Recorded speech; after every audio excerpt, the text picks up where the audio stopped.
pas taper ou quoi? Bonjour à tous. Ah, tu me déprimes quand tu me fais ça. Cette semaine, on parlera évidemment de l'événement cinématographique mondial attendu par tout le monde. Non, je suis Et désolé. que tout le monde va aller voir. tout- Tout le monde va aller voir. Oui, peut-être. Ou alors oui. On va parler de Michael, le biopic sur Michael Jackson. Ouais. Wouh! Ouais. Shimon.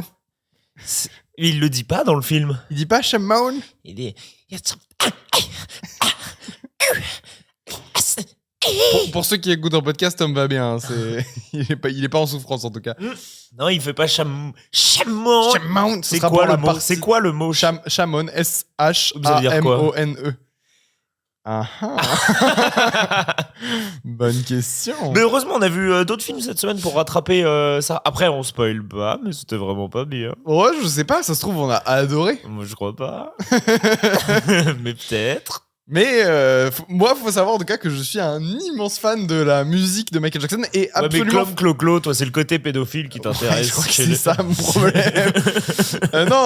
Et je suis aussi fasciné par l'histoire de la carrière de Michael Jackson. Donc, pour le coup, j'attendais le biopic, pas forcément d'un bon oeil, mais je l'attendais. J'étais content qu'on y aille ce matin, même si je m'attendais au pire. Ok. Et on parlera, comme tu l'as dit, aussi de La Poupée. Oui, de La Poupée, une comédie française, et aussi de Ville et Misérables, une comédie québécoise. Mhm. Donc c'est deux comédies un peu pour remonter un Le peu moral. cette joie de vivre et le moral global des troupes. Et en plus de ça, on l'a dit peut-être la semaine dernière d'ailleurs, c'est sûr, mais on le répète. Mhm. Dans un mois, Dans moins d'un mois, mec. dans moins d'un mois, Non, mec, mais dans moins d'un mois, mec. c'est qu'est-ce que Cannes? Wouh, Cannes et Flex. Une semaine et demie de pur plaisir intense pour vous, de souffrance pour nous, mais... On sera vraiment au Festival de Cannes et on vous sortira un épisode de Caméflex par jour. Et ce sera dispo pareil sur toutes les plateformes YouTube, podcast et tout. Donc n'hésitez pas à follow l'émission sur toutes les plateformes de podcast en activant le petit bouton suivre. Est-ce qu'on le filmera? On va non, pas du tout parler. Normalement c'est prévu qu'on filme. C'est prévu, mais de toute façon, on vous tiendra au courant. Ça complique tout, mais vu qu'on veut faire des TikTok et tout, normalement on emporte le matos vidéo et on tournera ça au bord de la piscine à Cannes. Et il y Le cadre aura sera potentiellement un épisode dans une voiture. Potentiellement un épisode dans une Potentiellement un voiture. épisode Et potentiellement dans une voiture. des épisodes avec des copains aussi. On verra qui est dispo pendant S'ils le veulent festival. bien de nous, ouais, on peut voir. Tom, ça va toi? Mais ça va plutôt bien, il fait chaud, il fait beau. Mm. On est sorti de cette... j'ai pas les termes De précis. cet enfer De météorologique. cette dépression hivernale qui nous fait bien du mal. Mais tu sais que je te jure que le beau temps, alors là vraiment on est parti sur un podcast sur le beau temps, hein, mais le beau temps, j'ai l'impression que ça me rajoute des points de vie en fait. Là en ce moment j'ai l'impression d'aller mieux. Parce que les jours sont plus longs pour toi. Ouais, c'est peut-être ça. Ah, moi, c'est exactement ça. Mais le soleil, tu vois là, regarde, on a le soleil, on a le beau temps, c'est magnifique. Et je sais pas, j'ai l'impression que ça me fait du bien à la fois mentalement, mais aussi physiquement. Enfin, genre que c'est une bonne chose pour mon corps, tu vois. Et pourtant, parce que là, jusqu'alors, on a eu énormément de décès. Moi, je me suis dit, ah, vas-y. De décès mais ouais, il y a eu plein de décès. Nathalie Baye. Et bah, il y a quand même eu Nathalie Baye cette semaine. Ouais. J'ai rien de plus à dire là-dessus, mais C'est elle était cool. c'est triste. Putain. Ouais. Non, mais respect. Respect Nathalie Baye, mais elle était cool. Ça, on garde. Oui, Bah, on trop est tard. obligé maintenant. Non, mais c'est sorti comme ça. Mais j'aimais bien, hein. Donc ça va bien la vie. Mais, ouais. Non, moi je suis content aussi. J'en profite ici pour l'annoncer, mais Caméflex, la société d'édition Caméflex, pas le podcast. Oui, mais quel lié. Ah oui, c'est C'est quand même lié au final. c'est la même entité globale, quoi. Ouais, la ok. même holding de businessman. Putain, on est brandé. Caméflex vient de signer j'ai signé un nouveau film pour sortir en Blu-ray. Et il y en a d'autres qui sont en cours de signature. Là-dessus, je touche du bois et j'en parle pas parce que c'est pas encore fait. Mais voilà, il y a un film qui est bel et bien signé chez Caméflex. Que tu dis pas ce que c'est. Je dis pas ce que c'est pour le moment. Ouais. Par contre, je suis super content. C'est un réal dont j'aime beaucoup le travail. Et je suis en discussion actuellement avec lui par mail. Il est adorable et bah, c'est juste le pur kiff, quoi. Ok. Et le film n'est jamais sorti en France, mais il y a une raison à ça, c'est parce que c'est un film assez récent. Voilà, mais c'est tout ce que je dis. Putain, en parlant de film, j'ai oublié de te dire un truc. Ouais. J'ai vu une bande-annonce, ça faisait longtemps qu'une bande-annonce m'avait pas donné envie. Ah, Evil Dead. Evil Dead, ouais. Eh ben, je l'ai pas vu. Et je te jure, la bande-annonce, c'est hyper simple, c'est un plan séquence. Mhm. Ça marche hyper bien. Vraiment, je suis trop content d'aller le voir cet été. En plus, Cocorico, c'est des Français. C'est Flaubert à l'écriture. Et Vanitschek à la réal, ouais. Ouais, qui avait réalisé Vermine, qu'on avait kiffé. Ouais. Vermine ensemble. Ouais. J'ai passé un moins bon moment que toi. Parce que t'as peur des araignées. Parce que j'ai peur des araignées. Moi, je préfère Vérine. C'est un film qui se passe entièrement pendant un apéro dînatoire. Qu'est-ce que tu penses des verrines? J'adore. Non, pas. En vrai, la verrine, c'est chiant. Mec. Ah non, c'est trop cool. Non, donne-moi Par une contre- verrine où tu dis genre, oh putain, c'est exceptionnel. En fait, tu sais jamais vraiment ce qu'il y a dedans. C'est salé, sucré, bizarre. À aucun moment ça donne envie ce que tu dis là. Ouais, non, ok, c'est vrai. Mais il y a ce côté de je sais pas sur quoi je vais tomber. Et, Ouais. et des fois, tu dégustes un truc. Et souvent, c'est de la merde. Mais c'est un peu de la merde. Moi, je suis ouais. un peu contre la verrine parce que quand t'as de la verrine, t'as plein d'autres trucs à côté. Mm. T'as un peu de foie gras, t'as un peu de homard, si t'es chez les riches. Sinon, t'as du pâté en croûte et des blinis. Et c'est quand t'es chez les. Tu dis blinis.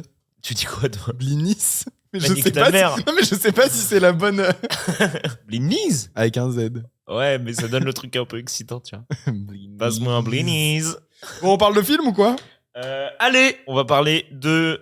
Tu veux commencer par quoi? Plutôt par du québécois ou par du français? Bah, commençons par du québécois, vu que Alors. tu poses comme ça. On va parler de Ville et Misérable de Jean-François Leblanc.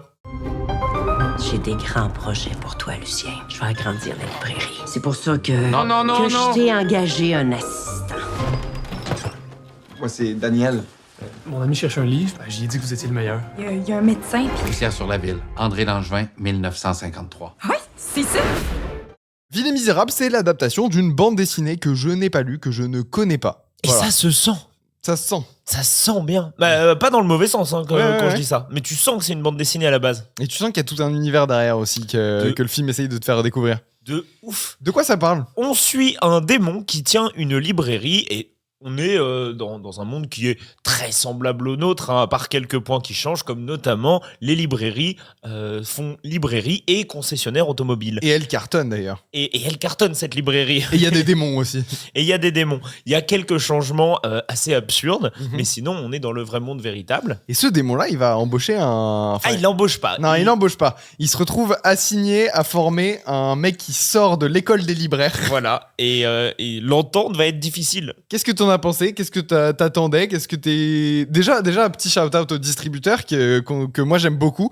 Charib Distribution, qui avait distribué récemment Escape from the 21st Century, dont on avait parlé dans ce podcast. Qui était un film aussi très particulier. Ouais. J'aime bien ce qu'il édite. Ah bah ouais, c'est trop bien. Et Hundreds of Beavers aussi, que j'ai toujours pas vu, mais j'ai son Blu-ray. Et donc j'ai hâte de le découvrir parce que j'en ai entendu que du bien. Donc c'est des films loufoques, c'est des films décalés, c'est des films qui normalement trouvent pas leur public en France et ils essayent parce qu'ils sont plusieurs, Ouais. de les faire vivre en France, de leur donner un canal de distribution. Et ça, c'est bien cool quand même. Moi, je vais te dire, ça fait partie des films un peu. La dernière fois que j'avais eu ce sentiment-là, je pense que c'était en voyant Vampire en toute intimité. Mhm. C'est le truc avec la colloque de vampires. What We Do in the Shadows. Ouais, oui, c'est ça, Ouais. Vampire en toute intimité. Oui, j'ai cru que tu parlais de Vampire consentant. Non, c'est. Vampire consentant. Non, Vampire cherche suicidaire consentant, là, je sais pas quoi. Ah, je l'ai pas vu C'est ça. un autre film québécois. C'est pas ça le qu'on titre. a loupé hein, à Gérard Armé. Mais du coup, c'est un peu cette vibe-là, assez absurde, assez loufoque. Alors, d'autant plus dans la version de What We Do in the Shadows en français que toi, t'as pas vu, mais où l'adaptation avait été faite par Nicolas et Bruno, qui rajoute un truc que j'aime beaucoup. Mhm. Nicolas et Bruno, on en reparlera d'ailleurs d'ici un petit 20 minutes. Oui, Mhm. c'est vrai. Et non, écoute, se plonger dans cette atmosphère-là, cette espèce de... Et on peut appeler ça un feel-good movie. Bah ouais, parce que c'est vraiment un film qui est charmant et qui met le sourire, quoi. Pendant toute la durée du film, t'es là, c'est sympa de traîner dans ce monde un peu loufoque et bizarre Ouais. avec ces personnages. Il est très créatif, le film. Il a beaucoup de qualité. Je pense qu'il a pas beaucoup de budget, mais il se sauve par l'écriture Mhm. qui le rend plus que singulier. J'ai l'impression aussi qu'il y a énormément de petites envies de cinéma. Tu vois, tous les décors sont intéressants visuellement.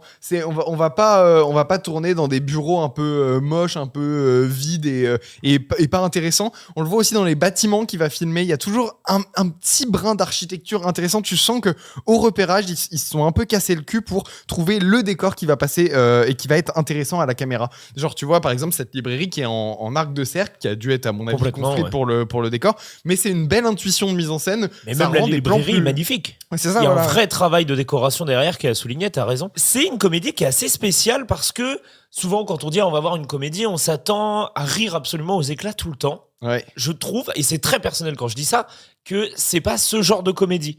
c'est plus quelque chose qui se fait sur la longueur et où t'as le smile tout du long. T'as pas des éclats de rire. Ouais, il y a des bons moments où j'ai un peu pouffé de rire. Hein. Il y a eu. C'est vrai ? Ouais, il y a quelques vannes qui marchent vraiment sur moi où vraiment je rigole à haute voix. Mais effectivement, c'est léger. C'est de temps en temps, on va avoir une interaction, un dialogue vraiment marrant entre deux personnages. Et là, ça me fume de rire. Mais L'incongru c'est de la plus une situation. comédie d'ambiance, tu vois ce que je veux dire. Ouais. Si, il y a quand même la scène sur le port. Ouais. Que je trouve très très drôle. Ah, ça, par exemple, pour moi, le truc de l'écriture et tout. Et, vas-y, je te laisse finir, mais pour moi, c'est vraiment. Vas-y, continue, j'ai pas envie de spoiler. Pour moi, cette scène-là, donc la scène du port, on va avoir des flics qui vont arriver, et je dis pas la suite, c'est. Les personnages sont en train de faire un braquage. Et en fait, c'est une maîtrise absolue dans l'absurde. C'est l'absurde que j'aime, quoi. C'est l'absurde qui est mathématique, qui est logique. C'est l'absurde qui a du sens et qui va jouer sur ce décalage et cette cohérence qui va être. C'est très bizarre ce que je dis, hein, c'est très flou. Non, mais... parce que c'est un absurde qu'on souligne. Enfin, on soulignait la qualité de cet absurde-là dans un film dont on avait traité l'année dernière, qui était pas le remake, mais le nouveau Naked Gun, Ouais. où ça a une logique dans son absurdité. Mais ça qui fait que c'est très agréable aussi. Mais même, ça me fait penser à du Dupieux. Ou non, pas à du Dupieux. à du Blier, justement. Ouais. Mon cerveau s'est emmêlé les pinceaux. À du Blier, justement, parce que j'aime beaucoup la manière dont tout est très logique chez Blier, ou dans certains films de Buñuel, par exemple, le charme discret de la bourgeoisie, où quelqu'un va dire quelque chose de parfaitement absurde qui n'a aucun sens, et plan d'après, en fait, le truc qu'il vient de dire se réalise, se concrétise, et ça va être la nouvelle réalité du récit. Et donc c'est très logique en fait dans l'écriture. Et sans jamais vouloir l'appuyer ou le remettre en question. D'ailleurs, c'est un état de fait, et c'est comme ça. Et donc, toi, en tant que spectateur, tu n'as pas d'autre choix que de le prendre pour acquis. Et quelque part, c'est très satisfaisant parce qu'on n'a pas à s'attarder là-dessus. On va s'attarder sur le principal, mais du coup, tous ces petits points qui pourraient nous interloquer ou nous perturber ne le sont pas, puisque dans cette diégèse-là, c'est acquis, c'est quelque chose de commun. Et en fait, ça crée du décalage comique aussi à des moments où on se dit non, là, ce personnage-là, il est en train de mentir, ça peut pas être vrai. Et plan d'après, on découvre que si, c'est vrai, c'était pas un mensonge. Et ça rend l'incongruité de ce plan-là ou de cette situation-là encore plus drôle parce qu'on s'attendait à ce que ce soit juste pas possible. Et donc, à mon avis, la blague au moment où ils se font contrôler par la police, elle marche de ouf pour ça, tu vois, parce que tu te dis non, mais c'est pas possible. Et si c'est possible, et ça enchaîne et ça continue et on poursuit dans le mensonge, dans l'absurde, c'est trop drôle, quoi. Moi, le film m'a vraiment fait du bien, quoi. Ça m'a fait très très plaisir de voir ça. Pareillement, j'ai quand même dû le regarder avec des sous-titres. Ouais, pareil. L'accent était parfois un peu trop lourd pour moi, en termes de compréhension. Heureusement que j'avais les sous-titres en dessous. Ouais, en fait, nous, on l'a vu en lien par le distributeur. Et donc, je sais pas comment il va être diffusé au cinéma, mais je pense qu'il va être diffusé sous-titré. Normalement, c'est plutôt comme ça. Moi, j'ai attendu 15 minutes et à un moment, je dis, j'ai pas tous les mots tout le temps. Moi, j'ai pas attendu 1000 ans. J'ai vraiment activé les sous-titres très très vite. Et je pense que quand il sera, il est sorti donc hier pour tout le monde. Je pense qu'il est diffusé sous-titré. Hein, ça me paraît assez évident. Normalement, les films québécois, c'est toujours distribué sous-titré au ciné. Il faut qu'on parle quand même de cette alchimie qu'il y a entre ces deux comédiens principaux qui fonctionnent vraiment, quoi. Ça marche bien, ils sont vraiment très très sympathiques. Oui, les entre deux. Fabien Cloutier et Pierre-Luc Funk, j'adore le nom. Il y a un truc aussi dans l'écriture qui permet ça. Eux ont une belle alchimie, mais ça se fait énormément par leurs interactions, par les personnages entre eux, le nouvel arrivant qui veut bien faire, qui est gentil, un peu niais par moment, mais jamais mal intentionné non plus, et l'autre qui est par essence un démon, qui est cool, qui reste un démon cool, qui est plus blasé que mauvais, méchant, et qui vont devoir apprendre à vivre ensemble. Le film est assez touchant parce qu'il a un amour pour ses personnages, et du coup tu le ressens suffisamment pour que leur alchimie, leur symbiose fonctionne. Ouais, grave, je suis entièrement d'accord. Et je voulais poursuivre aussi sur vraiment tout ce qui fait que c'est pas simplement une comédie sympa, mais que c'est un film qui est réussi sur le plan vraiment purement cinématographique. Il y a des trouvailles, il y a une séquence d'animation dans le film, il y a une séquence très onirique et très bizarre, il y a énormément de choses où tu sens, il y a des effets spéciaux, et tu sens que le metteur en scène a vraiment voulu faire du cinéma, pas juste un truc plan-plan, champ contre champ, on fait juste une comédie avec des choses un peu absurdes. Il y a des envies de pur cinéma, et c'est un premier film, si je me trompe pas, donc c'est assez respectable comme démarche. Je crois qu'il a fait du court-métrage beaucoup avant. Ok. Et en fait, t'as raison, ça fait plusieurs points en commun avec le film dont on va traiter après. Non, c'est super étonnant cette semaine parce que le film dont on va parler juste après, La Poupée, C'est un film qui a énormément de... Alors, c'est pas du tout les mêmes films. Hein, ça n'a rien à voir. Les deux films sont très singuliers, mais ils se rapprochent par tellement d'aspects. On peut peut-être enchaîner directement avec le prochain film. Alors, la semaine dernière, on se posait la question, est-ce qu'on enlève les... qu'est-ce qu'on retient ? On a eu quand même des coms qui disaient, ah non, regardez, c'est marrant, machin. On galère, mais on va continuer quand même. Qu'est-ce qu'on retient de Ville et Misérables ? En plus, il y a plein... Ah si, en vrai, il y a tellement de trouvailles et de trucs drôles. Je sais pas si ça vient de la BD ou pas, mais tu vois, le fait que son collègue, il retienne les ISBN par cœur. Mais qu'il n'ait pas vu les films. Mais qu'il n'ait pas lu les livres. Et qu'en plus, ce soit considéré comme nul et inutile comme skill et tout dans cet univers. C'est très drôle, c'est vraiment bien trouvé, quoi. Et si vous voulez briller en société, retenez les ISBN des bouquins. C'est ça qu'on retient, du coup ? C'est ça qu'on retient, c'est très bien. Moi, j'aime bien, de toute façon, les mecs qui ont des skills nuls. Ouais. Les mecs ou les meufs, mais qui ont des skills nuls, mais un peu impressionnants quand même. Retenez les ISBN par cœur. Toi, t'en as un ou pas ? De skills un peu naze ? Un peu naze, où tu fais, mais tout le monde s'en fout. Et en même temps, quand tu le fais, il y a quelque chose d'assez épatant. Je sais faire le trèfle à 3 feuilles avec ma langue. Tu sais faire ça ? Ah, c'est pas mal. Ah si, si, c'est pas mal. Je sais faire ça. Okay. C'est quoi ton skill ? Ouais, mais en soirée, tu vois, je te dis oui. C'est pas un truc suffisamment étonnant. Ouais. Je te dirais que le truc, c'est les musiques de film. Reconnaître les musiques de film. Toi, t'es très fort au blind test, c'est un peu énervant. Ouais, mais que musique de film. C'est pour ça que c'est nul. Tu me mets des musiques comme ça, je suis naze. Blind test de musique de film, faut savoir que moi, pendant longtemps, je pensais que Tom trichait. Ouais, alors que non. C'est genre en mode, mais parce qu'on met des vidéos sur YouTube de blind test musique de film. Ouais. Et avec Werner notamment, quand on faisait ça, on disait mais non, mais tu la connais cette vidéo en particulier. Oui, à j'ai chaque vu fois. Plein de fois. Et personne ne veut jouer avec moi. Plus personne ne veut jouer avec moi. Et et je te jure c'est entièrement vrai. Je te jure que maintenant, ça arrive une fois dans l'année, il y en a un qui va proposer ça en soirée ou quoi. Et du coup, je suis partagé. J'ai d'une part l'ego qui dit oh, allez, c'est le seul moment dans ta life où tu peux briller par ça, c'est Transformers 3. Fais-le.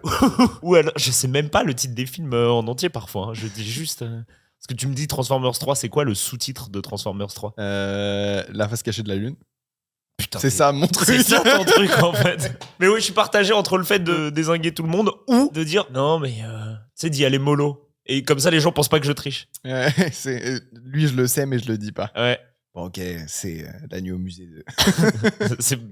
Enfin bon, voilà. Écoute. Passons au film suivant.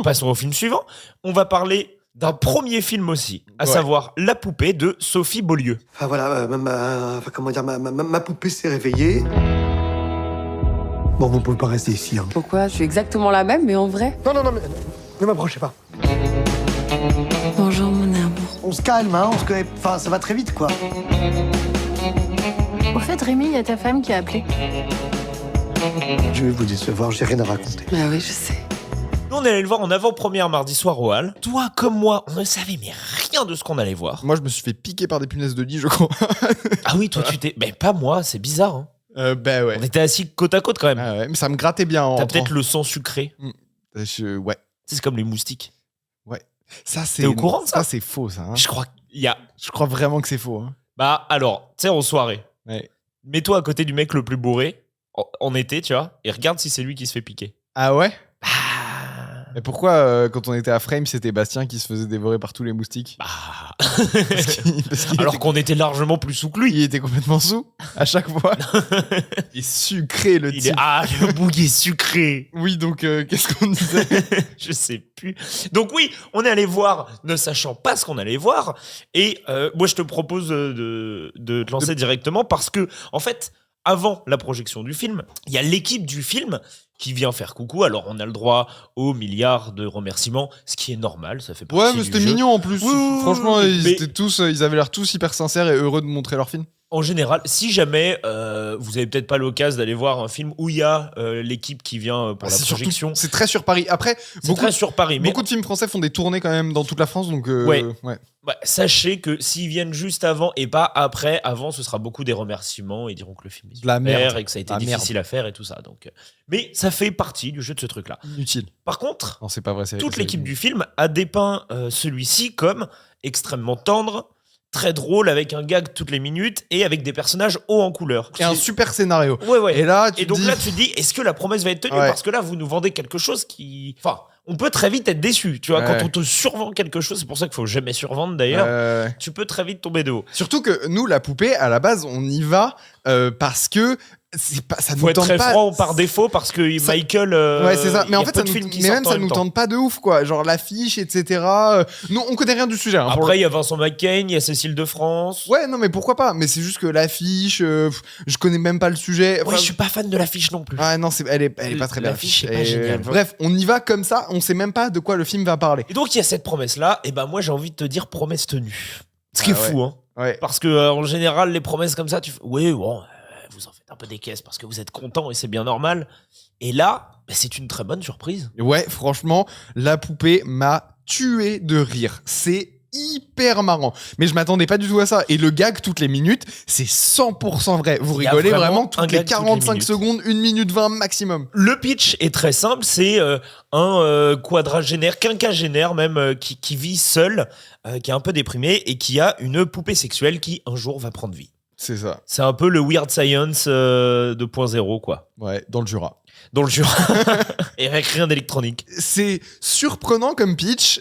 Évidemment, ça dénote un petit peu du paysage audiovisuel français où on n'a pas trop l'habitude de voir ce genre de pitch qui pourrait presque se rapprocher de la science-fiction. C'est pas du tout traité de cette manière-là dans le film. Non, mais ça pourrait être traité de manière un peu fantastique. On se rapprocherait plus de la comédie romantique. Ouais, et en fait, le film, déjà, est extrêmement cohérent dans la manière dont c'est écrit. C'est-à-dire que... Là, tu voles mes notes. Mais oui. Pardon. Non, t'as raison. C'est juste que cet élément-là, la poupée qui devient vivant, c'est un non-sujet dans le film. Elle devient vivante, c'est à peine un sujet. Il n'y a pas d'explication de pourquoi elle est vivante. Tu comprends à la fin pourquoi, et encore. Mais on s'en fout, en fait. Et on s'en fout. Et comme dans Vie les Misérables, il y a des choses qui sont installées. On n'a pas besoin de revenir dessus. C'est comme ça. Et moi, j'ai envie de te dire, ça me fait vachement du bien de voir ce truc-là. On est là dans une génération de films depuis quelques années où il faut à tout prix expliquer pour que les gens soient pas perdus.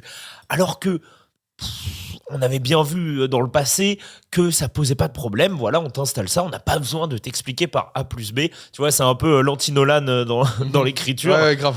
Et c'est hyper agréable. On va pas s'attarder et vous rajouter 30 minutes sur un non-sujet. C'est comme ça et basta. C'est hyper agréable. Là, le sujet est fait pour raconter quelque chose.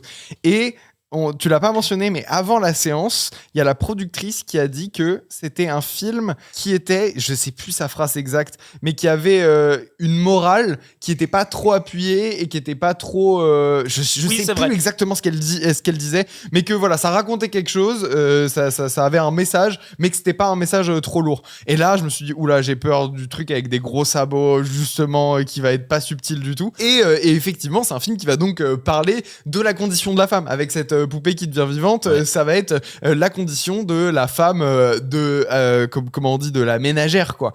Et du rapport de l'homme à la femme. Bah, c'est trop bien traité. Je trouve que c'est vraiment très très bien traité. Alors vous pourrez dire, c'est deux hommes qui en parlent. On était en compagnie féminine et elles étaient d'accord avec nous. Ouais, après elles nous ont mis des gifles d'ailleurs.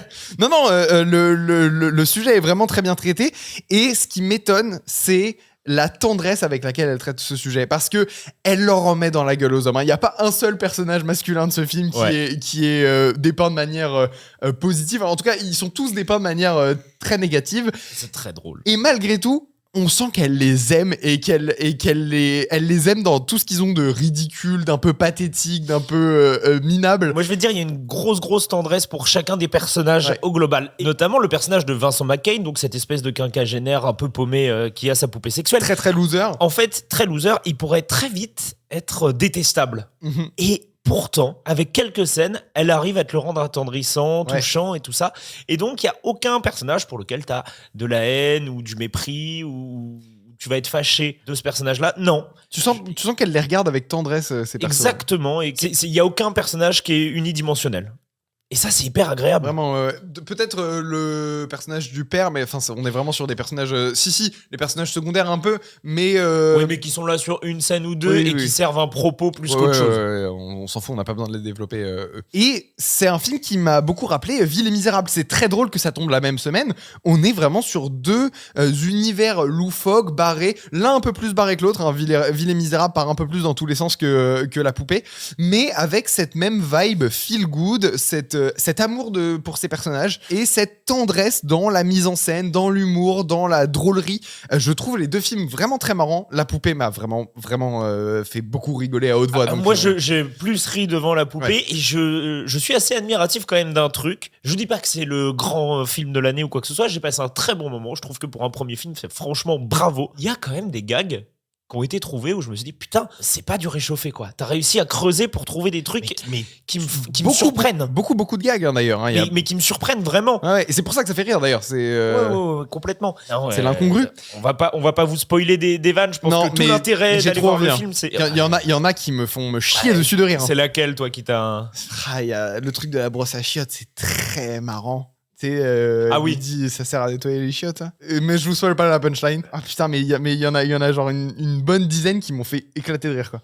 Ah ouais, non, franchement, c'était super. On a passé un super moment et toute la salle riait vraiment de bon cœur. C'est agréable. Et pour moi, l'humour, il vient à la fois de l'écriture que je trouve vraiment très maîtrisée parce que donc on est sur une structure très classique et je pense que c'est bien pour des premiers films de rester sur des structures un peu solides parce que ça permet de développer un univers, etc. sans se prendre les pieds dans le tapis. Et là, on sent qu'il y a une structure qui est classique avec un petit happy end, etc. Un développement de personnages et une conclusion pour tous les persos, même si le film est surprenant malgré tout. Hein. Et en fait, dans son écriture, dans la manière dont elle va développer ses personnages et surtout écrire son dialogue et ses blagues, bah c'est très très réussi, mais il y a surtout une symbiose entre la manière dont elle dirige ses comédiens et ses comédiennes et ses blagues, son écriture qui est assez étonnante pour un premier film. Franchement, rarement vu récemment, tu vois, depuis qu'on fait le podcast, on a vu quelques-uns des premiers films et à chaque fois ça pêche à certains, mais c'est normal. Et c'est même cool, c'est même trop agréable à découvrir, à regarder. Tu vois, c'était Bézanville le dernier qu'on avait vu où on trouvait des qualités, même si voilà, on sentait que il y avait des défauts de premier film. C'est un film qui est proche d'ailleurs de Bézanville, hein, enfin en termes de ton, d'humour, mais je trouve que c'est 1000 fois plus maîtrisé. Et cette symbiose entre la manière dont elle dirige ses comédiens et ses comédiennes et son écriture, elle me met sur le cul quoi. Après, comme tu le disais en sortant de la séance, elle est avec des pointures, elle est avec Vincent McCain et Cécile de France qui arrivent à construire des personnages qui sont mais hilarants et qui sont uniques quoi. Tu sens qu'ils ont été créés pour le film. L'actrice qui fait la poupée, c'est Zoé Marshall, du coup. Et elle s'en sort très bien. Elle est super. Sa première scène, je me suis dit, oula, attends, est-ce qu'elle est dans le même film que les autres, vraiment? Et en fait, non, très rapidement, je suis complètement embarqué par son jeu. Elle est très marrante, elle est complètement décalée. C'est super. Mais non, moi, j'ai envie de te dire, c'est très rythmé, c'est très cohérent. Et du coup, ça se concentre sur l'important, c'est-à-dire le scénario, l'écriture au niveau de l'humour et les acteurs. Et du coup, ils ont réussi par le cadrage, par le montage, à sublimer tout ça. Tu sais, il y a cette intelligence-là. On sait les points forts de notre film. Et donc, on va venir sublimer ce truc-là. Et au montage et au cadrage, c'est laisser de la vie aussi aux acteurs et à l'interprétation. Et au montage, laisser de l'air et pouvoir sublimer aussi les temps de silence, les petites blagues et tout ça. Du coup, le film est beau. Visuellement, on n'est pas non plus sur une claque visuelle. Mais il est suffisamment propre et intelligent pour comprendre comment rendre le film séduisant pour le public. Grave, et pour rebondir sur ce que tu dis, c'est vrai qu'il y a aussi tout un travail de production design avec des accessoiristes, des costumiers et des décorateurs, enfin costumiers, costumières, décoratrices et tout, qui est vraiment remarquable parce que, comme tu le dis, ça souligne toute la personnalité de ces personnages, mais ça le fait vraiment bien, quoi. Toutes les teintes du film sont très pastel, c'est très joli. Tu sens que les décorateurs, les décoratrices, les costumiers et les costumières, ils ont vraiment fait ce travail pour habiller leurs personnages. Genre les maisons, tu vois, qui ont été choisies. Il y a un vrai travail sur le repérage dans ce film où les maisons, elles sont pastel, elles correspondent à la personnalité des persos et tout. C'est vraiment réussi. Toute l'entreprise. Mais le pastel revient vachement dans le cinéma français. Vient en tout cas. Je peux souvenir qu'il y a une époque où c'était présent, mais. Et ça nous a fait beaucoup. Moi, il y a un truc qui m'a frappé, c'est les liens qu'on pourrait faire avec, par exemple, Alter Ego de Nicolas et Bruno. Parce que les deux films sont décalés, on essaye de développer une esthétique un peu forte. Des critiques sur des sujets similaires aussi, parce qu'on n'en a pas du tout parlé, mais il y a l'entreprise dans Nicolas et Bruno. Ça m'a vraiment fait penser à la Cogib, quoi, quand on arrive chez Gazonzon. Chez Gazonzon, du coup, lui bosse dans une boîte de faux gazon. Ouais. Et il y a cette image un petit peu de start-up où ils passent leur vie là-dedans et il faut à tout prix que ce soit... Ils sont trop contents parce que le baby-foot arrive la semaine prochaine. Ouais. C'est vraiment très drôle et on sent une note de Nicolas et Bruno qui marche vraiment bien là dans le film. C'est pas juste une copie et tout. Je sais même pas si c'est une inspiration consciente, mais en tout cas, il y a vraiment des Les films sont liens proches en termes de sortie, donc ça peut être aussi un curieux hasard. C'est drôle de voir les thèmes de Nicolas et Bruno, là, cette critique de la société, se tourner en ridicule. Sur l'open space et tout ça, d'avoir ce regard-là. Ouais, infusé dans d'autres visions d'auteurs et d'autrices. C'est top, c'est vraiment top la poupée, mais rien que pour la franche tranche de rigolade que le film a permis d'avoir, je vous recommande de ouf d'y aller, c'est trop marrant quoi. Ouais, moi j'ai envie de dire que de ce qu'on a vu cette semaine, c'est peut-être le mieux. Ouais, moi c'est mon préféré, c'est celui qui m'a fait passer le meilleur moment et qui m'a le plus plu, et vraiment Sophie Beaulieu, je suis très curieux de voir ce qu'elle va faire après. Carrément. Mais peut-être un truc un peu plus ambitieux encore, ça pourrait être vraiment cool. Et qu'est-ce qu'on retient, c'est que comme Sophie Beaulieu et Ben Nevers, vous pouvez acheter vos poupées sexuelles avec c'est pas Ben Nevers, c'est non, Merde, c'est Cyrus North. Ah, c'est Cyrus. Vas-y, finis ta blague. Vous pouvez le faire passer en frais de société. Tu l'as fait celle-là? Non, bah c'est bon, elle est faite. Bah oui, mais je me suis gouré. Mais on garde. Bon, moi j'ai envie de te dire qu'on a bien rigolé. Peut-être, apparemment, en tout cas l'univers nous dit qu'on a peut-être trop rigolé. Ouais. Et du coup, on est allé voir hier matin pour vous, Michael, le biopic musical tant attendu, réalisé par Antoine Fuqua. Ouais. Vous savez ce que je veux? Vous voulez être la plus grande star du monde. J'organise une série de concerts autour du monde. C'est que le début. Je dois réfléchir. J'ai déjà réfléchi pour toi. Alors. On va découper un petit peu en deux parties cette chronique. Comme le biopic sur Michael Jackson. Exactement. Mais c'est méta tout ça. Toi, tu vas nous remettre un peu de contexte. Je vais essayer parce que c'est compliqué. sur tout ça. Je sais. Moi, je vais peut-être m'axer plus sur la critique du film et puis on rebondira, toi et moi. Je ne connais pas l'histoire de Michael Jackson plus que ça. Je ne connais qui est ce type. Tout le monde en parle. Ouais, c'est chiant. Alors qu'un biopic sur Louise Attaque. À 200 millions. Le seul truc qui m'a fait tiquer, c'est que c'est réalisé par Antoine Fuqua. Je ne savais pas qui c'était. Ah, tu connaissais pas Antoine Fuqua? Je crois qu'on dit Fuqua. Antoine Fuqua. Ouais. C'est quand même un mec qui a réalisé Equalizer. Ouais. Après, c'est pas Training Day. Oui, ouais, Training Day, ouais. Mais il a réalisé un film où j'ai un peu d'affection pour le film, c'est Southpaw avec Jake Gyllenhaal, une espèce de film de boxe qui ne réinvente rien, mais qui est plutôt sympathique. Je m'en bats les couilles.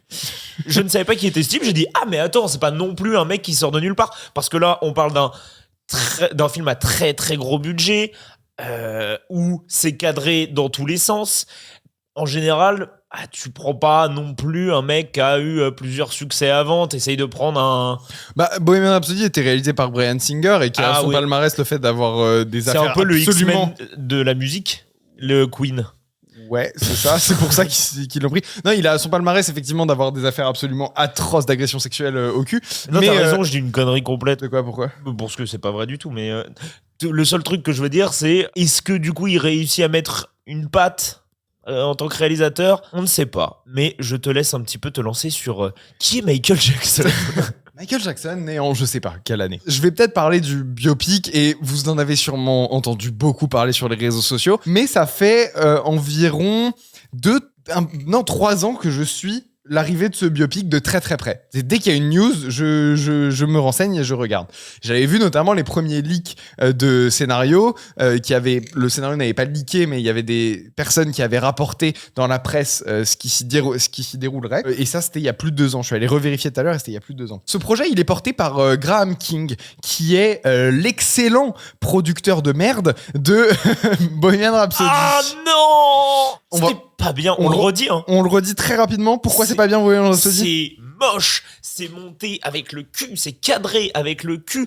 Je crois qu'il y a beaucoup de trucs qui sont faux. Oui, c'est l'interprétation de Rami Malek que tout le monde a applaudi et tout, je trouve que c'est du too much, c'est lourdingue. Non, moi j'ai détesté, j'ai trouvé ça long et chiant et pas intéressant et d'une flemmardise sans nom, parce que les 30 dernières minutes, pardon, c'est quasi du copier-coller en moins bien tourné que le vrai live. C'est honteux comme film, oui, ça réécrit complètement l'histoire. Il y a énormément de choses qui sont fausses, qui sont dans le désordre, qui sont pas passées comme ça. Ça dépeint un portrait de Freddie Mercury qui est absolument pas intéressant, qui est complètement fantasmé, qui n'a jamais existé. Et c'est un film qui me fait beaucoup de mal, Bohemian Rhapsody, puisque Sacha Baron Cohen, pendant des années, il a porté un projet de biopic sur Freddie Mercury qui était censé s'intéresser aux aspects les plus sombres de la vie de Freddie Mercury. Il devait lui-même jouer le rôle de Mercury, ce qui aurait été hyper intéressant. Sacha Baron Cohen, il a une vraie ressemblance physique avec Freddie Mercury et c'est pas du tout son registre et ça aurait fait quelque chose de très intéressant. Mais ce film-là n'a pas plu aux autres membres survivants de Queen et donc il n'a jamais vu le jour, et à la place on a eu un biopic insipide qui donc a été vérifié et réécrit dans tous les sens par les membres du groupe. Est-ce que ce serait pas une similitude? Et si, peut-être. Et donc Graham King a annoncé avoir réussi à négocier un deal avec la Michael Jackson Estate, qui est donc l'estate, la société qui supervise les droits des musiques et de l'image de Michael Jackson depuis sa mort. Estate il va y avoir beaucoup de recontextualisation, mais comme ça on part sur des bases très claires. Estate qui, au moment de la mort de Michael Jackson en 2009, s'est retrouvé avec plus de $1 demi-milliard de dettes et qui a réussi miraculeusement à transformer ça en business extrêmement lucratif via plein de choses plus ou moins éthiques dans tous les sens. C'est-à-dire que par exemple après la mort de Michael Jackson, 6 mois après, on a le documentaire This Is It qui sort avec des images qui devaient être normalement destinées à juste de la review interne et qui a fait le plus gros score pour un documentaire musical ever, This Is It. En même temps, c'est un projet qui est vraiment dégueulasse, quoi. C'est genre ils ont sorti le film 6 mois après la mort de Michael Jackson. C'est genre ils ont monté ça en vitesse et ils l'ont sorti et fallait faire des thunes. Et ça on a fait. Et la Michael Jackson Estate a aussi supervisé avec Sony la sortie de plusieurs nouveaux albums de Michael Jackson avec des musiques qui ont été retirées aujourd'hui des plateformes type Spotify et tout ça que vous ne pouvez trouver que sur YouTube. Pourquoi, Tom? Oui, mais c'est une question de droit avec la Jackson Family. Non, imagine vraiment genre ils se sont vraiment fait ça. Comment ils pourraient capitaliser dessus en l'enlevant de Spotify? Ils ont sorti des nouveaux albums de Michael Jackson après sa mort. Ça gêne. Et aujourd'hui, certaines des musiques sur ces albums ne sont plus dispo sur les plateformes de streaming. Ah putain, j'en ai aucune idée. Mais je crois que c'est machiavélique. Il y a eu un procès. Ok, vas-y, j'ai aucune idée. Ces musiques sont chantées par Michael Jackson. En réalité, c'est un imitateur de Michael Jackson. Tu déconnes. Il y en a 3, je crois. Non. Et ça s'entend en plus, t'écoutes les musiques, tu fais mais c'est pas du tout Michael Jackson. Mais il n'y avait pas eu un feat avec Justin Timberlake? Ils ont fait aussi des feats avec pas mal d'artistes en vogue à ce moment-là, mais c'était des faux feats, enfin c'est des feats rafistolés. Pas Michael sur cela non plus? Si, sur cela c'est Michael Jackson, mais c'est des outtakes de trucs qui étaient pas censés être diffusés, tu vois. Genre Michael Jackson s'est dit ces morceaux-là ne sont pas assez bien, ils vont à la poubelle. Et eux ils se sont dit non, fouillez dans la poubelle.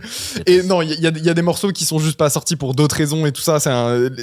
Ces 2 albums-là c'est une histoire un peu complexe. Bref, il y a genre 2-3 morceaux qui sont vendus comme des morceaux de Michael Jackson sur lesquels ce n'est pas Michael Jackson qui chante. C'est ouf, hein, c'est zinzin. Donc ils ont fait ce genre de projet. Récemment, il y a une comédie musicale sur Broadway que j'ai vue, qui est tout à fait sympathique, mais qui ne parle pas de pédophilie. Putain, fait chier. Ah oui, attends, quoi? Non, c'est une comédie musicale. Non, il a pas touché. Non, il a pas touché. Non. Il s'est juste dit, j'aime bien les enfants, on va aller faire de la piscine et faire des petits pique-niques et des dodos. Ouais. Dans la même chambre. Dans le même lit. Dans le même lit. C'est bon, vous êtes bizarres les gars. Excuse-moi, mais les artistes vont mal en ce moment. Et ça fait un moment, tout le monde n'a pas le budget pour acheter des matelas gonflables. Un deuxième lit. Ou un deuxième lit. Pardon. Ah oui. Mais les temps sont durs pour tout le monde. On va revenir sur les trucs de pédophilie après. Pire phrase à dire ever. On va revenir sur la pédophilie. Bonne ou mauvaise chose, vous le saurez dans un instant et tout de suite.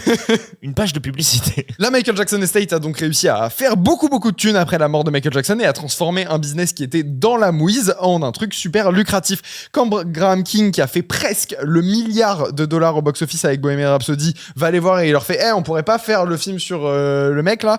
Ils lui disent oui, faisons ça, c'est une très bonne idée. Par contre, on va vérifier ce qui est raconté dans le film.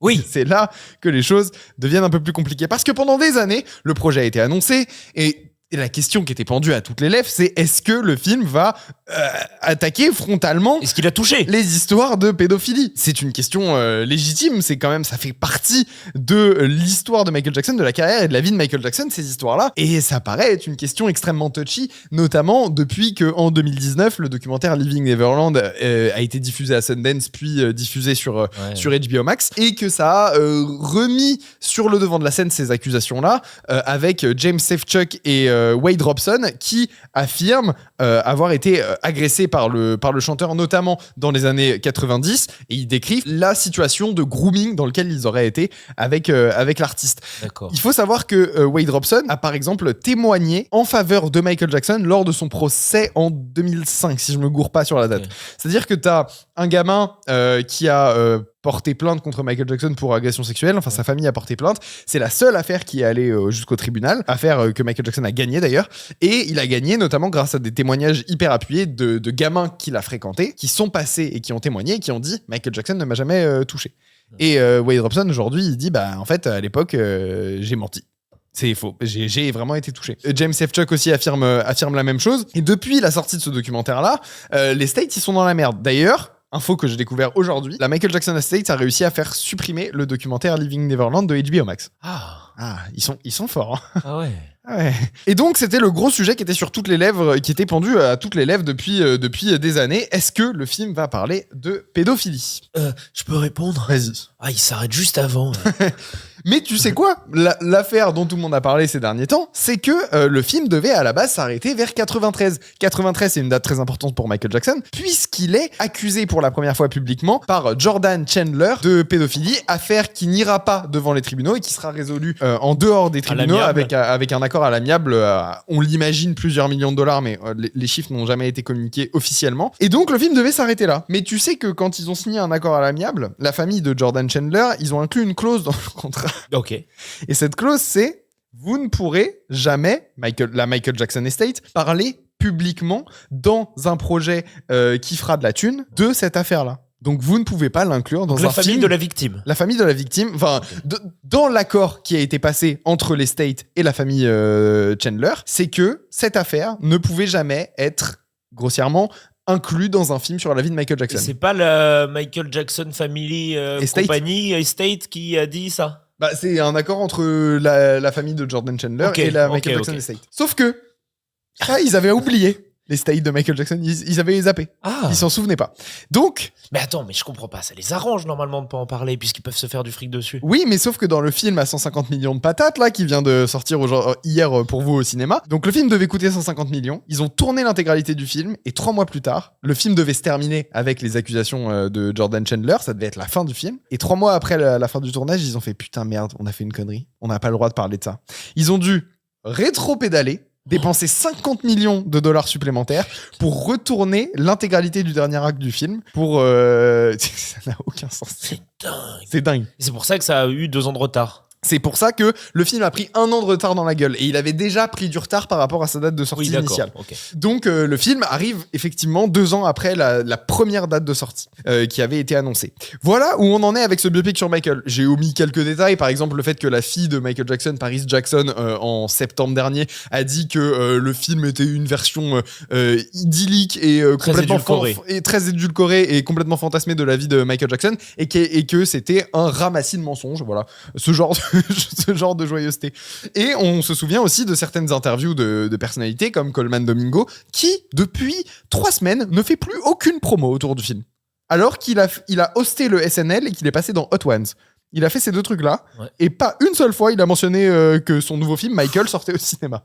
C'est chelou. Coleman Domingo qui joue donc le père de Michael Jackson, Joseph Jackson. Et qu'est-ce qu'on disait il y a la semaine dernière? Coleman Domingo est partout. Ok, à Cannes, on va essayer de faire un bingo. Si on croise Coleman Domingo... On lui demande d'arrêter de jouer dans des films non, peu... je pense qu'il joue bien, mais... il joue vraiment très bien. Hein. Il joue vraiment très bien. Et c'est peut-être l'un des points les plus positifs de ce Michael. Il faut qu'on croise Coleman Domingo. Bon, je t'ai fait un résumé, ça va? J'ai fait mon tunnel? Il fallait remettre un petit peu de contexte, et notamment avec toutes les affaires d'accusation et tout ça. Maintenant, parlons du film. Est-ce que le film est bien? C'est compliqué.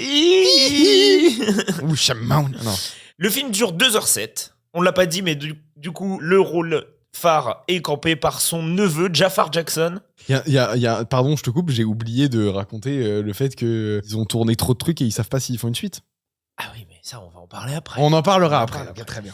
Je pense, très sincèrement, que si Michael Jackson avait vu le film, il l'aurait détesté. Pourquoi ?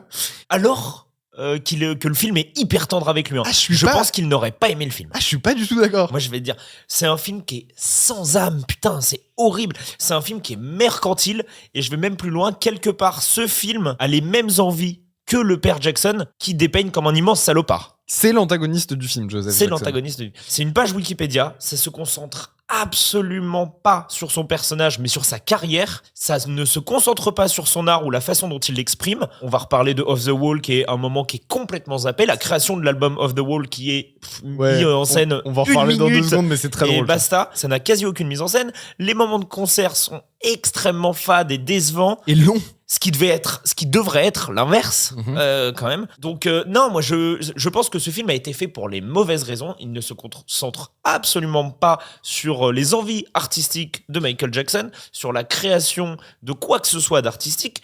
Et non, je pense que le film a les mêmes envies que l'immonde salopard qu'il pointe du doigt. C'est-à-dire utiliser l'image de Michael Jackson pour ramasser un pactole monstrueux en ayant mais rien à péter du processus artistique, du fond ou du processus artistique.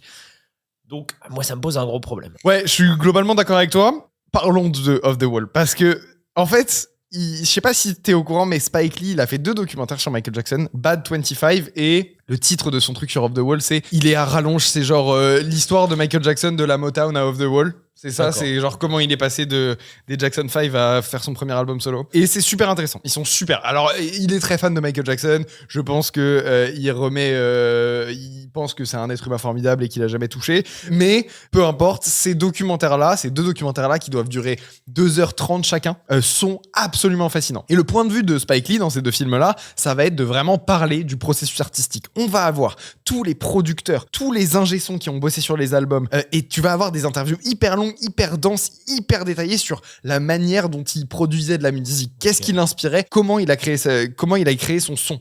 Et le son Off the Wall est super important puisque on arrive à un moment où c'est le disco qui est en train de prendre le pas sur toutes les autres musiques et où Michael Jackson va faire son disque disco avec des morceaux très très disco, genre Don't Stop Till You Get Enough par exemple, c'est vraiment un pur son disco. Et malgré tout, c'est un son qu'aujourd'hui on n'associe pas tant que ça au disco et qui a réussi à, même s'il était très en accord et très en phase avec son époque, à dépasser complètement à devenir complètement intemporel. Donc il y a énormément de choses à dire sur la création d'Off the Wall et sur la jeunesse de Michael Jackson, sur la manière dont il a appris la musique à la Motown, sa relation avec Diana Ross, la façon dont il a rencontré Quincy Jones, qui va être le producteur de ses 3 albums phares, Off the Wall, Thriller et Bad. Bref, c'est une dinguerie comment c'est trop intéressant de parler du processus créatif de Michael Jackson à cette époque-là en particulier. Et puis surtout quand le film se centre sur la relation avec son père et le fait qu'il ait du mal à sortir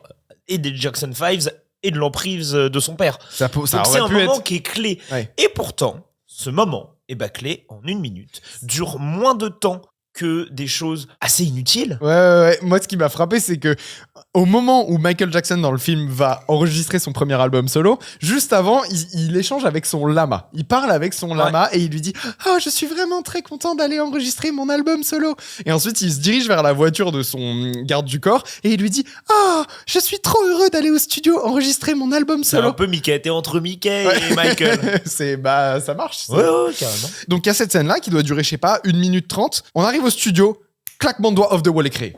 Off the Wall existe. Donc, il a passé plus de temps à parler à son putain de lama qu'à créer Off the Wall. Et moi, sur le coup, ça m'a vraiment beaucoup fait rire. On arrive au studio, paf, Off the Wall est dans les bacs, c'est un succès monstrueux. C'est ridicule. Et en fait, c'est un problème qui est global et même l'intro donne le ton de ce truc-là. Et quand je disais que c'était une page Wikipédia, ce film, je ne déconne pas. Je le dis pas à la légère. Parce que le film commence sur les Jackson 5 et plutôt que de se concentrer sur leur relation à chaque, sur la construction du groupe, comment ils le vivent les uns les autres, comment leur relation entre frères, leur relation, quels sont les backstage de ce truc-là. Tu peux me différencier un seul des frères Jackson à part Michael dans ce film ? Non, du tout. C'est des figurants quoi. Ça va se concentrer sur on a fait ce morceau-là, je me prends un coup de ceinture dans la gueule, on a fait ce morceau-là, on est allé là, on s'est fait repérer par la Motown et machin. Et donc c'est vraiment le film est un bullet point. J'ai pas d'autres termes que ce truc-là. Alors il va à 100 à l'heure, le film sur 2h07. Je suis surpris de pas m'être tant fait chier que ça. Et pourtant le film est pas bien. Mais c'est très très très. J'aimerais revenir sur le côté divertissant du film parce que c'est peut-être un des points. C'est pas un point positif, mais c'est un point qui, à mon avis, va peut-être plaire aux gens. Parce qu'il y a une partie du film qui, je suis vraiment désolé de l'admettre, elle est quand même divertissante. Il y a un truc assez agréable de voir cet enchaînement de séquences d'une star dont on aime bien le parcours, dont on aime bien la musique, et il y a un truc un peu satisfaisant qu'avait Bohemian Rhapsody de c'est trop cool, j'adore ces morceaux, je me laisse complètement hypnotiser par les jolies images là. Morceaux qui sont jamais utilisés à 100%, qui sont coupés inlassablement, c'est insupportable. Mais il y a un bon tronçon du film dans lequel je suis quand même diverti. Et je peux pas mentir là-dessus, même si c'est très mauvais, même si c'est filmé avec le cul, même si ça raconte rien et que c'est d'un vide abyssal, il y a un petit tronçon du film où je me laisse embarquer par le film.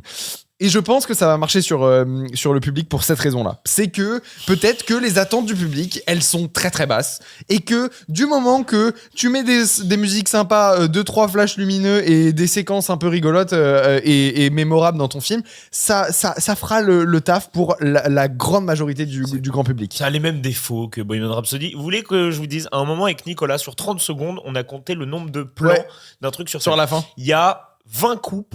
Sur 30 secondes.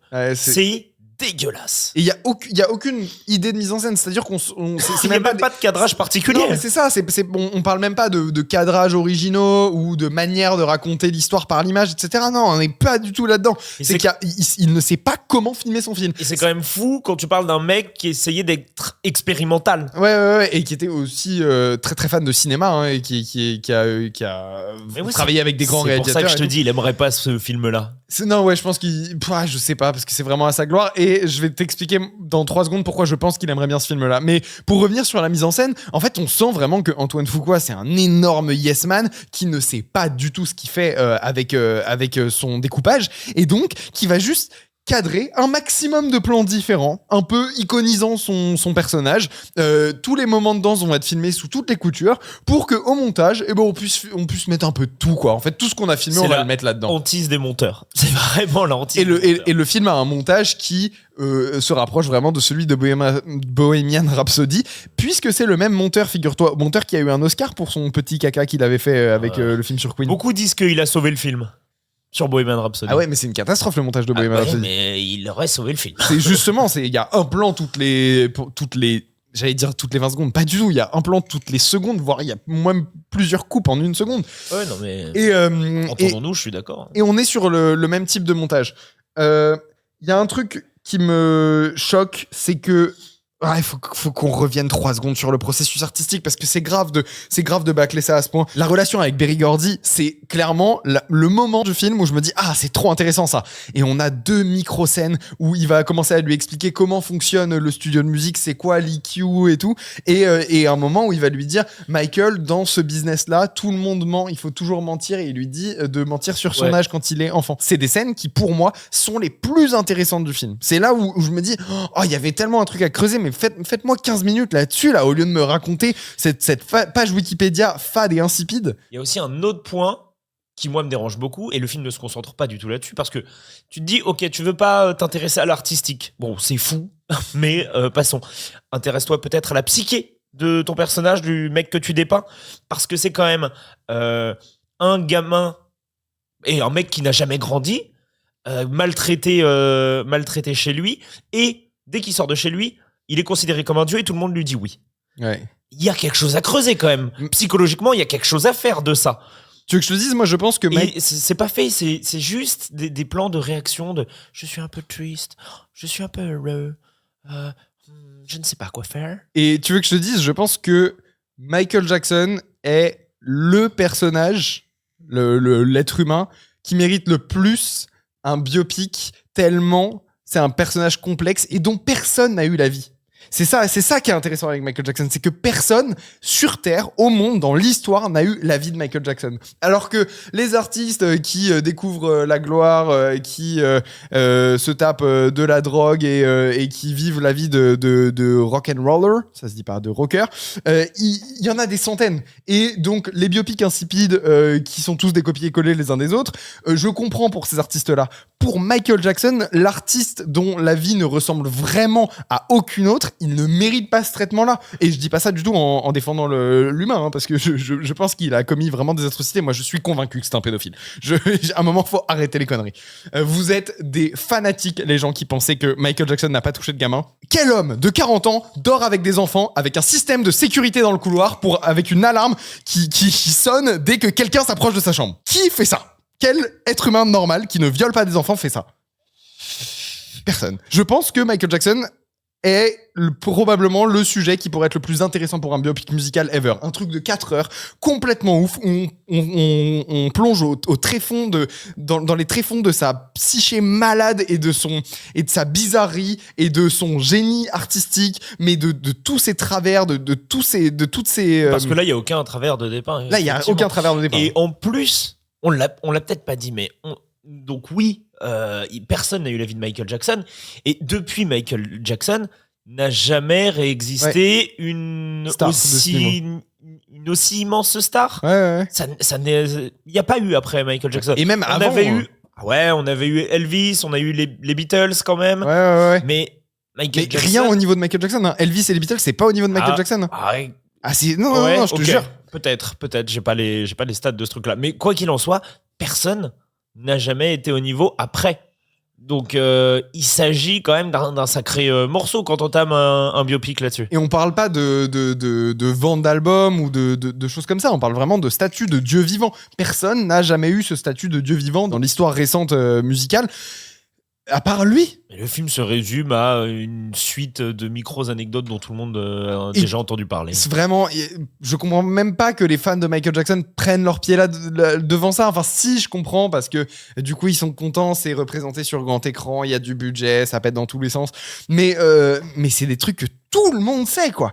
Toutes les putains d'anecdotes qui sont racontées dans le film, c'est des trucs évidents qui sont dans les premières lignes de la page Wikipédia de Michael Jackson. Et pour moi, l'un des problèmes morale que j'ai avec le film, c'est pas seulement le fait qu'il résume le processus créatif de Thriller à quelle chanson va être le titre de l'album. C'est vraiment ça dans le film. C'est vraiment ça, ouais. C'est genre quel petit post-it je vais mettre en haut de mon tableau en liège. C'est vraiment ça le processus artistique de Thriller. Album pour lequel il y a eu des centaines de morceaux de composés pour arriver à la tracklist finale, hein, quand même, on le rappelle. La manière dont c'est dépeint dans le film, c'est quelle punaise je vais mettre sur mon tableau en liège. Non, c'est pas ça qui me pose le plus de problème avec le film. Ça me pose quand même un sacré problème. Ça me pose un sacré problème, mais c'est surtout le narratif qui est raconté dans le film. Cette histoire de Michael Jackson, enfant, abusé par son père physiquement avec des coups de ceinture, forcé à travailler à son plus jeune âge, et ensuite qui devient donc ce Peter Pan dans un monde d'adultes qui voudrait faire le bien autour de lui, notamment avec les enfants malades. Ça dépeint une image de Michael Jackson déjà qui est très positive, mais surtout ça suit le narratif qui est imposé par Michael Jackson et par son estate depuis les années 90 en fait. C'est qu'on explique les potentiels actes criminels de Michael Jackson en disant mais non, vous avez pas compris, c'est juste parce que c'était un grand enfant. Et en fait, le film sert ce narratif-là. Et je trouve ça extrêmement dérangeant et toxique. Et surtout que on pourrait aller plus loin dans la manière dont son enfance elle est dépeinte. On est quand même sur un gamin qui a été mis très tôt dans un monde purement d'adultes. Et on le sait, les enfants à Hollywood, les enfants dans le showbiz, ils sont généralement victimes de tout un tas de trucs absolument atroces. Tous les enfants stars en parlent. Et c'est même une des raisons pour lesquelles Michael Jackson a noué des liens avec des enfants stars comme Macaulay Culkin. Après, on sait pas ce qui s'est passé entre les deux. Macaulay Culkin a toujours dit qu'il s'était rien passé. Mais bon, on a vu que d'anciennes connaissances, enfin d'anciens enfants qui ont connu Michael Jackson se sont ravisés sur leur témoignage plus tard, hein, comme avec Wade Robson. Mais donc il y a des choses à raconter, notamment le fait que Michael Jackson, il y a des anecdotes qu'il a racontées lui-même en interview. Il était dans une chambre, il avait 10 ans, et il y a ses frères qui se tapaient des meufs, qui se tapaient des groupies dans le lit juste en dessous de lui ou dans le lit juste à côté de lui. C'est hyper perturbant pour un gamin de 8 ans, ce genre de truc, hein, typiquement. Et ça, c'est pas du tout abordé dans le film. Non, le film est extrêmement lisse, ne montre rien de tout ça et ne veut surtout pas dévoiler quoi que ce soit de négatif envers Michael Ou Jackson. d'ambigu, ou de paradoxal, ou de complexe. Vraiment, on est sur une vision extrêmement simple, avec 50 plans sur ce putain de livre Peter Pan de con. Et oui, peut-être que t'as raison, peut-être que le film lui plairait si parce que ça va dans son sens, Parce et que ça ça sert lisse son narratif. extrêmement. Mais je trouve ça scandaleux qu'on nous offre cette soupe-là, alors que le sujet est aussi intéressant que ça. Non mais vraiment. C'est fou. Et savoir que le film se termine, pour moi ne se termine pas, pour toi se termine parce que l'arc narratif se clôt sur la relation qu'il a avec son père, ça se finit sur un simple l'histoire continue. Non, son histoire continue. Son histoire continue avec des accusations de violence sexuelle envers Non, les ça ils mineurs. disent juste son histoire continue. Pardon. Et le film se coupe vraiment sur à partir du moment où il va commencer à avoir des accusations au cul. Ouais, c'est vraiment, ça s'arrête comme par hasard juste avant les années 90. C'est vraiment hyper si arrangeant. si je te vois pas, tu me vois pas. C'est ça. Ah non, mais on l'a fait le biopic sur Michael Jackson, je vois pas de quoi vous parlez. Mais il s'arrête dans les années 90, évidemment, on n'avait pas parlé de la suite. Michael Jackson come back in Avengers Doomsday. C'est vraiment ça à la fin, c'est très drôle. C'est très très drôle. Et donc, c'est parce que le film visiblement, ils savaient pas trop ce qu'ils allaient raconter. Ils ont tourné énormément de scènes en plus, visiblement des scènes qui se passent dans les années 90, des concerts. Ils ont tourné des scènes de la tournée Dangerous, je crois, et de la tournée History. Je crois qu'ils ont tourné le truc du Super Bowl aussi avec les lunettes là. Ah oui, ok. Et en fait, ils les ont pas inclus dans le film, donc ils se sont dit, bah on a de quoi. Là, techniquement, ce qu'ils racontent, faire Michael 2. c'est qu'ils ont de quoi faire un bon tiers de Michael 2. Et donc ils se disent, bah vas-y, on va faire la suite quoi. Mais alors, s'ils font Michael 2, ils vont pas l'appeler Michael 2. Ils vont l'appeler quoi, Jackson, mais ça aurait pas de sens puisqu'ils auraient dû appeler le premier film Jackson et l'autre film Michael. Ouais. Ou alors Michael 2. Michael. History continues. Non, c'est vrai, qu'est-ce qu'ils vont raconter dans ce deuxième film ? C'est une très très bonne question. Parce que la manière S'il y en a un, hein. Parce que toutes les... Là, ça sent le deuxième film. Là. Le film est extrêmement mal noté partout depuis hier. Hein. Ouais, mais le milliard au box-office, tu le sens arriver fort là, non ? Tu penses ? Oui. Je pense très sincèrement qu'il va taper le milliard très très très très très rapidement. Moi, je vais même... Allez, si c'est le cas, les gens vont aduler le film pendant un temps, et comme pour Bohemian Rhapsody, là, il va très vite redescendre, et le film se fera cracher dessus. Oh, le film se fait déjà bien défoncer dans la presse. Hein. Oui, mais moi, je te parle d'un point de vue public. Ah, je pense que...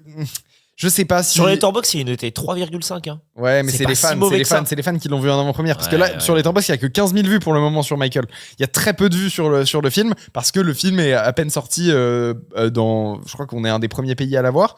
Je sais pas s'il est sorti vendredi dernier ou s'il sort vendredi aux États-Unis. Mais bref, il a pas encore démarré, tu vois, le film. Au moment où il va sortir, je pense que ça va être beaucoup plus mitigé. Et il y a quand même beaucoup d'avis honnêtes. Il y a des avis très très malhonnêtes de critiques sur Internet qui disent oui, on peut pas faire confiance aux critiques sur Rotten Tomatoes, c'est toujours de la merde. En vrai, c'est super. Michael Jackson est un être humain formidable. C'est le bien incarné. Il est trop pipou, choupi.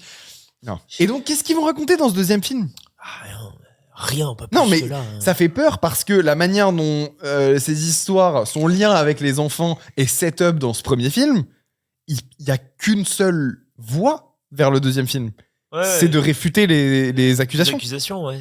Ce qui est pas bien du tout. Forcément, il est dépeint comme un petit ange qui fait des dons astronomiques aux associations des enfants malades. Ce qui, selon moi, tout le truc avec la raison pour laquelle il invitait des enfants à Neverland, des enfants malades à Neverland et tout, pour moi, c'est un front médiatique. Genre, c'est une couverture médiatique pour... derrière se blanchir des agressions sexuelles qu'il faisait en privé, enfin du grooming qu'il faisait en privé. Ouais. C'est une théorie, je dis pas que c'est la vérité, je pense que c'est une couverture médiatique, ce truc de je m'occupe des enfants malades, mais non, vous pouvez pas m'accuser de trucs aussi horribles parce que regardez, je fais du bien aux enfants et vous pouvez pas tout mélanger, machin. Moi, j'ai un micro-truc à rajouter qui n'a rien à voir avec ce dont on parlait, mais qui parle bien de Michael. C'est le maquillage donc, qui a été mis sur Jafar Jackson pour essayer de coller le plus à Michael. Je trouve que d'un plan à l'autre, il passe de très réussi, voire bluffant. Il y a des plans où tu dis « Ah putain, là, il y a une vraie ressemblance. Ah, c'est dégueulasse !» Ouais, c'est bizarre. C'est vraiment dégueulasse. Des plans où c'est lui. C'est vraiment lui, c'est incroyable, la ressemblance. Jafar Jackson qui se démerde plutôt bien pour imiter son oncle. C'est surtout la voix qui me choque. Ah ouais, la voix fait beaucoup. Ah, la voix, c'est dingue. La voix, c'est vraiment dingue. Dans les trailers, je trouvais que tout le monde abusait sur le fait que c'est son sosie. Michael Jackson vient de renaître sous nos yeux. Ça, je trouvais que c'était de l'abus parce que il lui ressemble pas tant que ça en fait. Et dans le film, il l'incarne très très Il bien. y a des plans où vraiment avec le maquillage, la ressemblance est troublante, et d'autres, putain, c'est flippant. C'est une quoi. statue de cire foirée. Ah ouais. Ouais. C'est très bizarre le choix de l'éclairage de certains plans, du cadrage, etc. qui marche pas du tout. Ouais, mais visuellement, on l'a dit, c'est pas bien. Ouais. Ou alors, dans le deuxième opus, qu'est-ce qu'ils font? Ah, là, ça Et va. là, il y a le vrai Michael qui revient et qui était sur une île tropicale et qui dit maintenant, Putain. je vais vous raconter ce qui s'est vraiment passé depuis 20 ans. Sûr, c'est ça. C'est sûr, c'est ça qui va se passer. Il y avait une théorie du complot comme ça, Il y en avait beaucoup, ouais. sur le fait Il y en qu'un a jour, toujours, je crois. sur le fait qu'un jour il reviendrait pour son ultime. Ça me fume parce que maintenant, ça fait 17 ans et les gens qui racontaient ça à l'époque, ils assument plus trop maintenant. C'est vrai. Non, écoute, voilà, je pense qu'on pourrait durer encore longtemps à chier sur le film. Moi, je vous conseille surtout les documentaires de Spike Lee si vous vous intéressez au processus créatif de Michael Jackson. Ils sont difficiles à trouver. Moi, j'ai le Blu-ray russe de Bad 25. D'accord. Mais c'est vraiment du très très bon travail, même si ça glorifie complètement le personnage. Mais au moins, ça parle de processus artistique, de la danse, de ses choix artistiques de musique, de la manière dont ils ont composé et essayé de travailler leur choix, l'identité de ces deux albums. Moi, j'aurais aimé un film objectif. En tout cas, beaucoup plus objectif que ce qu'on a eu là. Ouais. Et je vous conseille même les trucs. Si vous voulez voir Michael Jackson au cinéma, franchement, Moonwalker, c'est un ratage absolu, mais c'est super intéressant, quoi. Artistiquement, c'est du grand n'importe quoi, ça dégueule de partout, mais c'est quand même intéressant. Tu sais, c'est son film qu'il a fait. Il fait le magicien d'Oz. Non, ça c'est The Wiz. Ou The Wiz qui n'est pas du tout abordé dans le biopic sur Michael. Ouais. ok. Et qui aurait été intéressant à foutre là-dedans. Quand Parce que il a c'est. voulu racheter les droits pour jouer Spider-Man. Ouais, si, il a voulu racheter les droits. Il voulait jouer Peter Pan surtout, avec Ouais, Spielberg.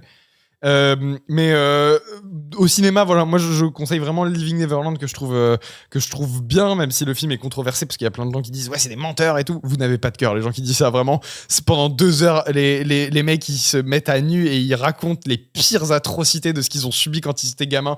Les gens qui disent que c'est des menteurs, ouah, vous êtes vraiment des putains de monstres, c'est pas possible. Et je pense que un jour, peut-être quand on sera mort, quand tout ce qui touche à Michael Jackson sera tombé dans le domaine public, je pense qu'il y aura un biopic absolument fascinant, un truc de 4 ou 5 heures qui raconte toute la vie de ce mec. Que nous n'aurons jamais, Nicolas. Et qu'on n'aura probablement jamais de notre vivant, puisque ça va être difficile avec les states qui contrôlent et qui vérifient absolument tout.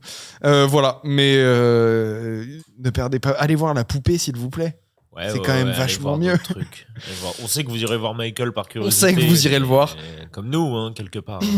Ouais. Une espèce de curiosité morbide. Vraiment curiosité morbide. Hein. Là, pour le coup, j'ai rarement ressenti autant de curiosité morbide pour un film. C'était. Ouais, et puis on le redit, c'est un peu dégueulasse d'oublier ses affaires ou de les mettre sous le tapis trop facilement comme Ou ça. de dépeindre une image de ce narratif qui fait penser qu'en fait, mais non, il était pote avec des enfants parce qu'il aimait trop les enfants, parce que c'était un enfant dans sa tête. Parce qu'il a le syndrome Peter Pan. Ouais. Oui. Si vous voulez. C'est exactement la même technique de contrôle d'éléments de langage et de contrôle médiatique que Woody Allen a employé, selon moi, dans les années 90 avec son affaire avec son ex-femme, sa fille adoptive et la fille adoptive de Mia Farrow, toutes les affaires qui entourent ça. Je pense que c'est les mêmes techniques qui ont trop bien marché sur le public, où aujourd'hui tout le monde répète ça sans avoir conscience. Tu vois, tout le monde répète souvent que Woody Allen, en fait, il est pas coupable. C'est juste sa femme qui était son ex-femme, Mia Farrow, qui était jalouse et qui a donc monté la tête de ses enfants en leur faisant croire que des trucs et tout. Et ça, c'est un truc que t'entends souvent quand les gens ils parlent de ce sujet-là. Ils disent oui, c'est ça qui s'est passé, sans savoir que ce narratif-là, ces éléments de langage-là, ils ont été imposés par l'accusé lui-même, par Woody Allen. Et pareil, beaucoup de gens disent mais non, Michael Jackson, il agressait pas sexuellement des enfants, il s'en occupait, il était copain avec eux parce qu'il avait le syndrome de Peter Pan. La plupart des gens pensent ça très naturellement, mais sans savoir que cette histoire-là est un élément de langage, est un narratif imposé par Michael Jackson lui-même. Donc je trouve ça un peu crado de le réimposer dans la tête des gens, surtout après Living Neverland. Et je sais que j'ai fait un tunnel monstrueux depuis le début qu'on parle de ce film-là, mais juste petit dernier point, il faut quand même savoir que la Michael Jackson Estate est en procès avec Wade Robson et James Safechuck, les deux accusateurs de Michael Jackson dans le documentaire Living Neverland. Il y a une procédure qui est en cours. Vu que Michael Jackson est mort, ils peuvent pas porter plainte contre Michael Jackson pour avoir réparation des dommages qu'il leur a causés. Par contre, ils portent plainte symboliquement contre la Michael Jackson Estate pour ne pas les avoir protégés quand ils étaient gamins. Et donc, leur argument, c'est vous saviez, vous aviez les preuves, vous avez vu, et vous nous avez pas protégés. Et aujourd'hui, ils portent plainte pour ça. Et en fait, il faut savoir que la Michael Jackson Estate fait retarder les procédures judiciaires pour qu'elles arrivent après la sortie du biopic Michael, et ça depuis plus d'1 an. Depuis 2 ou 3 ans, je crois. Okay. Ils font en sorte que ces procédures judiciaires, si procès il doit y avoir, que ça arrive après la sortie du film. Pour pas re-entacher l'image de Michael Jackson avant la sortie du biopic. Ouais. Tout ça, c'est une affaire de gros sous. Personne ne veut dire du mal de Michael Jackson puisqu'il y a trop d'argent à se faire. Et moi, je pense sincèrement qu'on peut séparer l'homme de l'artiste. Non, c'est pas ça que j'allais dire. Je pense sincèrement qu'on peut être très intéressé par la carrière de Michael Jackson, qu'on peut aimer ses musiques et reconnaître que c'est un génie artistique.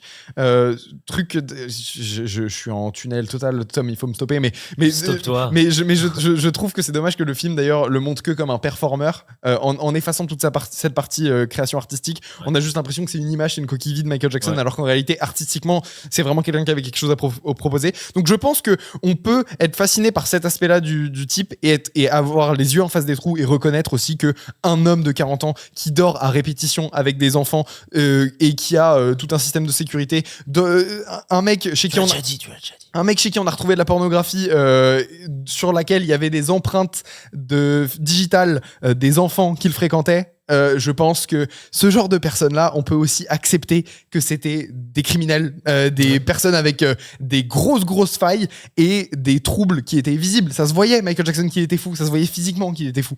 Donc je pense que les deux ne sont pas irréconciliables, qu'on peut reconnaître l'un et l'autre et que c'est peut-être plus sain même comme ça. Je pense, oui. Qu'est-ce que tu retiens de Michael, Tom? Qu'est-ce que je retiens? Qu'il existe tellement d'autres biopics musicaux meilleurs que ça. Après, c'est quand même un genre. Ouais. Mais... Regardez Clo-Clo, je vous en supplie. Regardez Rocketman. Ouais, mais Clo-Clo, c'est tout l'inverse de Michael Jackson. C'est genre, il prend un sujet. Ouais, mais tu me fais pas de tunnel sur Clo-Clo, là. Non, mais. Clo-Clo. C'est toi qui va monter cette partie-là. Oui. Ah, c'est toi qui va monter Michael. Oui, il faut savoir qu'on fait le montage juste après l'enregistrement. Non, Clo-Clo, c'est un film qui a les yeux ouverts sur son personnage, qui le montre comme le dernier des salauds, tu vois. Genre, c'est vraiment.